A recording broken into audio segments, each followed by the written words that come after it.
الحمد للہ رب العالمین والصلاة والسلام علی الانبیاء والمرسلین اعوذ باللہ من الشیطان الرجیم بسم اللہ الرحمن الرحیم رب اشرح لی صدری ویسر لی امری واحلل عقدۃ من لسانی یفقہوا قولی واجعل لی وزیرا من اہلی۔ محترم سامعین، السلام علیکم ورحمۃ اللہ وبرکاتہ۔ الحمدللہ قرآن پاک کا مطالعہ ہمارا جاری ہے۔ سورہ بقرہ کی آیت نمبر 136 تک ہم پڑھ چکے ہیں۔ آج انشاءاللہ آیت نمبر 137 اور 138 پڑھیں گے۔ آج کی آیات میں بھی کل کی جو کلام چل رہا تھا اسی کا سلسلہ تھوڑا آگے چلا ہے۔ کل کی آیات میں جب ہم نے پڑھا تھا کہ ایمان کا معیار اللہ تعالیٰ نے بتایا تھا کہ ہمارا کیسے ایمان ہونا چاہیے انبیاء کے اوپر، اس کا سلسلہ آگے چلا تھا۔ کل کی آیات میں ہم نے پڑھا اس طرح تھا کہ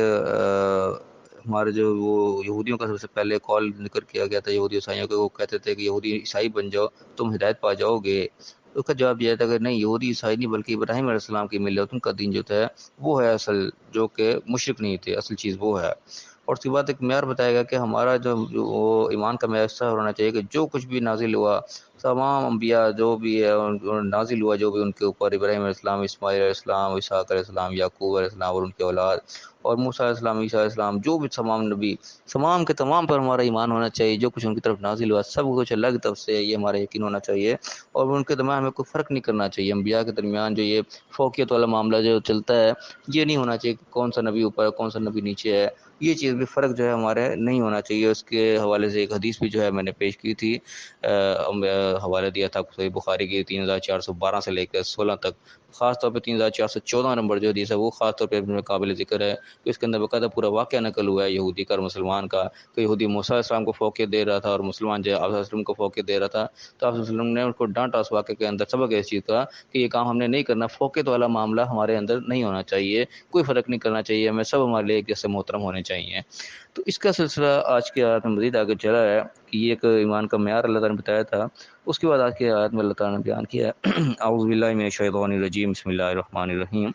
فَإِنْ آمَنُوا بِمِثْلِ مَا آمَنْتُمْ بِهِ، تو اگر یہ اس طرح ایمان لیں جس طرح تم ایمان لائے ہو، یعنی کہ جس طرح طریقے کا اللہ تعالیٰ میں بتا رہا ہے ایمان لانے کا، اور یہ یہودی عیسائی بھی ہیں یہ بھی اس طرح کا ایمان لائیں کہ ساروں کے اوپر جو ہے ایک جیسا ایمان رکھیں، سب کو اللہ کے پیغمبر مانیں اور کسی کے درمیان کو اونچ نیچ والا معاملہ نہ کریں، اس طریقے سے جب مانیں گے، ایمان لائیں گے، فقط اہتدوا، پھر یہ ہدایت یافتہ ہوں گے۔ یہ تعصب والا معاملہ جو ہے کہ ایک کو سارے فضیلت دے دینا، باقیوں کو ان سے کمتر سمجھنا، یہ اس قسم کا معاملہ جی یہ ہدایت کا راستہ نہیں ہے اللہ کے نزدیک۔ تو ہدایت کا راستہ اس طرح ہوگا جب وہ ایسے ایمان لائیں گے جس سے اللہ نے پچھلی آیت میں بتایا۔ میں کہ ان طلّوا، اگر یہ پھر منہ موڑیں، فإنما هم فی شقاق، تو بس پھر یہ صرف ضد اور ہٹ درمی پر ہی اڑے ہوئے ہیں۔ اصل طریقہ یہی ہے جو اللہ تعالیٰ نے بتا دیا، اس کے باوجود بھی کوئی نہ مانے۔ ابھی نہ ماننے میں ضروری نہیں کہ صرف یہودی عیسائی نہ مانے تو وہ جو شقاق میں پڑے ہوئے ہیں، اگر مسلمان بھی کوئی اسی ضد پر اڑا ہوا ہے کہ نہیں جی ہم ہی سب سے آگے ہیں، ہم اس طریقے سے تمام انبیاء کے درمیان اس معاملے میں فرق کر دیا جائے کہ نہیں ایک اونچا ہے تو باقی نیچے ہیں، یہ چیز مسلمانوں میں بھی نہیں ہونی چاہیے۔ اگر یہ چیز بھی ہے تو یہاں بھی آیا تھا کہ فإنهم فی شقاق، تو وہ شقاق کے اندر ہی ضد اور ہٹ درمی پر ہی اڑے ہوئے ہیں۔ اللہ تعالیٰ کو یہ چیز پسند نہیں ہے۔ اللہ کے لیے سارے انبیاء جو ہیں وہ محترم ہیں، اور قرآن پاک کے جو اسلوب بھی دیکھ لیں، اللہ تعالیٰ نے کسی کو کوئی خاص وہ چیز نہیں کہ کوئی بہت ایک نمبر پہ لے گیا، باقیوں کو جو ہے وہ نچلا درجہ رکھا، اللہ تعالیٰ نے ایسا نہیں معاملہ کیا۔ تمام انبیاء کو تذکرہ کیا ہے، ان کے اندر کی تعریفات بھی کی ہیں، تعریفیں بھی کیجیے ہیں، اور جہاں جہاں غلطیاں کوتاہیاں ہوئی ہیں اللہ تعالیٰ نے ان کو بھی ہائی لائٹ کیا ہے۔ اللہ تعالیٰ نے سب کو ایک برابر ہی رکھا ہے اس معاملے میں بھی۔ تو ہمیں بھی اس چیز کا سبق یہی ملتا ہے حدیث سے بھی، قرآن پاک سے بھی، کہ اس معاملے میں فرق ہمیں بھی نہیں رکھنا چاہیے۔ اور پھر جو اس آیت میں بتایا جا رہا ہے کہ جو اس طریقے کا مان رکھے گا وہ ہدایت کے اوپر ہے، اور جو کسی ضد پہ ہٹ درمی پہ اڑا ہوا ہے تو وہ پھر ضد اور ہٹ درمی ہے، بس کہ ایک کو آگے سمجھے باقی کو پیچھے سمجھے، ایسا نہیں ہونا چاہیے۔ پھر فرمایا کہ فَسَيَكْفِيكَهُمُ اللَّهُ، ایسے لوگوں کے جو مقابلے میں اللہ تعالیٰ تو پھر کافی ہوگا، وہ جو مرضی پھر ہٹ درمی میں پڑے رہیں، تم اپنے صحیح ایمان پہ قائم رہو، اللہ تعالیٰ تمہارے ساتھ ہے، اللہ تعالیٰ تمہاری کفایت کرے گا۔ وَهُوَ السَّمِيعُ الْعَلِيمُ، اور سننے والا بھی اور جاننے والا بھی ہے، کوئی کیا کر رہا ہے اور کسی کے دل میں کیا چھپا ہے وہ بھی جانتا ہے، اور سن بھی رہا ہے وہ کیا کوئی کہہ رہا ہے منہ سے، کیا بات ہو رہی ہے، اللہ تعالیٰ کو سننے والا بھی اور جاننے والا بھی ہے۔ تو فکر کرنے کی ضرورت نہیں ہے، اللہ تعالیٰ کفایت کرے گا۔ اگر کوئی جان بوجھ کر ضد پہ اڑا ہوا ہے تو پھر اڑا رہے، تم اپنا جو حق اللہ تعالیٰ نے تمہیں سمجھایا ہے ایمان کا، اسی طرح اس پہ قائم رہو۔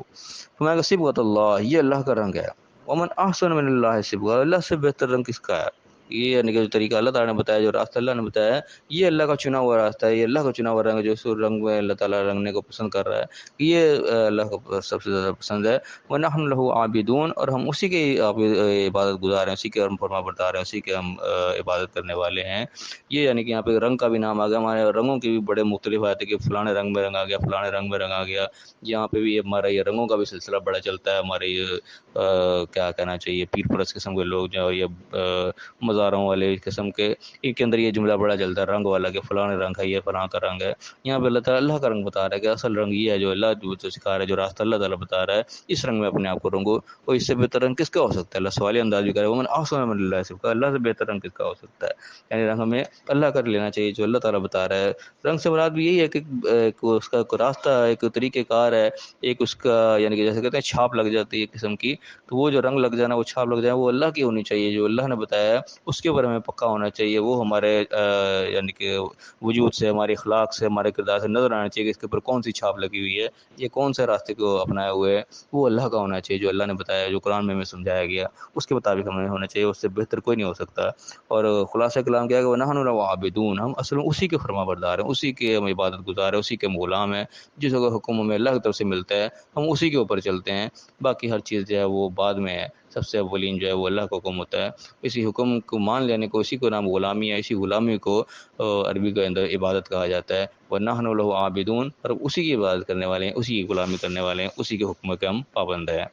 تو یہ فی الحال جو ہے 2 آیات ہیں آج کے، ہم اتنے پہ ہی کور کریں گے۔ اس میں جو مین پوائنٹ ہے وہ ایمان کے مثال اعلان دی، جیسے پچھلی آیت میں ایمان کا طریقہ کا اللہ نے بتایا تھا کیسا ہمارا ایمان ہونا چاہیے۔ وہ ایمان میں صرف یہ حد تک نہیں ہوتی بات، ہاں ٹھیک ہے وہ بھی ہیں نبی اور وہ بھی نبی ہیں، اتنے تک یہ بات رک گئی، ایمان کا درجہ سے آگے بھی جا رہا ہے کہ اس کے ایمان کے اندر فرق بھی نہیں ہونا چاہیے کہ ایک کے بعد ایمان اور طرح کا ہے، دوسرے کے بعد ایمان اور طرح کا ہے، وہ ایمان بھی سب کے ایک طرح کا ہی ہونا چاہیے، ان کی عزت احترام توقیر وہ بھی ہمارے دلوں میں ایک جیسی ہونی چاہیے، سب ہمارے لیے برابر محترم ہونے چاہیے۔ یہ خاص طور پر جو ہے اس کے اندر یاد رکھنے والی بات ہے۔ اللہ تعالیٰ ہمیں صحیح سمجھنے کی، صحیح عمل کرنے کی توفیق عطا فرمائے، ہماری ایمان کو اللہ تعالیٰ اس طرح کا رکھے جس سے اللہ تعالیٰ ہمیں سمجھانا چاہتا ہے، ہمیں صحیح چیز ہم سمجھیں، کسی غلط راستوں کا نہ ہم سمجھ بیٹھیں، اللہ تعالیٰ ہمارے پر صحیح حق کو واضح کرے، اسی کے مطابق ہمیں اپنا ایمان اور اپنا عقیدہ رکھنے کی توفیق عطا فرمائے، اور دنیا آخرت دونوں جگہ کامیاب فرمائے۔ آمین۔ وآخر دعوانا ان الحمد للہ رب العالمین۔